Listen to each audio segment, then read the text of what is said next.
Henri Leroy, la communauté d'agglomération des Pays de l'Érins aura la compétence du développement économique. Et parmi les priorités, il y a le développement d'un pôle nautisme, avec notamment la création d'un pôle d'excellence. Tout à fait. Après Marseille, la deuxième destination du nautisme, c'est le bassin cannois. Sachez que nous avons près de 10 000 anneaux, que nous avons 30 km de côte, que nous avons près de 40% des entreprises du nautisme dans le bassin cannois, entre Cannes, Mandelieu et Théoul, et que aujourd'hui, avec l'accord du Conseil général, en collaboration avec la CCI, nous avons décidé de créer ce pôle d'excellence du nautisme. Le premier rendez-vous, ça va être un rassemblement de tout le monde du nautisme pour les consulter, les concerter, les associer et savoir dans quelle direction ensemble nous pourrons travailler pour développer le nautisme, pour répondre à leurs attentes, pour créer de l'emploi, pour essayer de former et prendre dans le domaine économique des décisions qui lancent le nautisme définitivement comme une économie du bassin cannois de premier ordre dans le département des Alpes-Maritimes.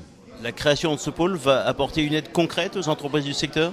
Alors, on va être très attentif à l'expression de l'ensemble des représentants du monde du nautisme dont je parlais tout à l'heure, la première réunion de concertation, d'information, d'échange et d'établir ensemble un cahier des charges pour éventuellement voir comment nous pouvons aider, accompagner, propulser toutes les initiatives dans ce domaine par le monde qui crée l'emploi, le monde de l'entreprise. Ce pôle permettra d'améliorer la formation dans les métiers du nautisme ? C'est notre objectif. Nous voulons le partager avec l'ensemble des représentants du monde du nautisme, avec les universités de Nice, Sofia, Antipolis et Cannes, afin de voir comment on peut effectivement se propulser dans une création d'emplois dans les entreprises du bassin cannois, puisque c'est l'objectif. Alors, ce pôle se crée dans un premier temps dans la communauté d'agglomération des Pays de l'Érins, mais vous aimeriez bien l'étendre plus tard à la CASA ?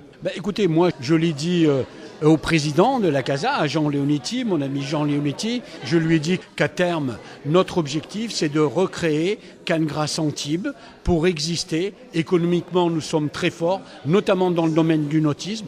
Je rappelle qu'Antibes est une grande destination du nautisme, a véritablement la mer chevillée à la ville. Et donc, recréant ce pôle Cannes-Grasse-Antibes, nous serons dans le département des Alpes-Maritimes, à côté de la métropole, quelque chose de consistant, de partagé. Et je crois sincèrement que le nautisme aura une place encore plus importante lorsque nous aurons réussi. Peut-être que nous ne le ferons pas nous-mêmes, ce sera la prochaine génération d'élus, mais en tout cas on trace la voie pour aller dans ce sens. S'il y aurait d'autres domaines aussi où la compétence plus vaste serait préférable, notamment dans les transports ?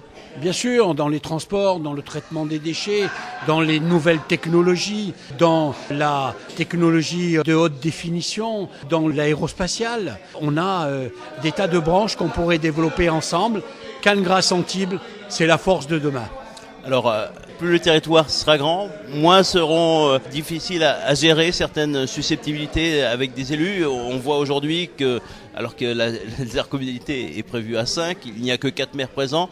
C'est regrettable quand même. Oui, c'est regrettable parce que je crois qu'on travaille dans le cadre de l'intérêt général de nos concitoyens, sans esprit de basse politique. Vous savez, je fais partie des gens qui ont tendu la main. J'ai tendu la main à Bernard Brochant. Bernard Brochant m'a tendu la main. Nous nous sommes serrés la main sur l'autel de l'intérêt général citoyen. De prendre le biais inverse, c'est de travailler contre ce qu'attendent les citoyens pour un politique, à quelque niveau que ce soit. Voilà, c'est regrettable de voir ce comportement qui n'est véritablement orienté que par de la basse politique.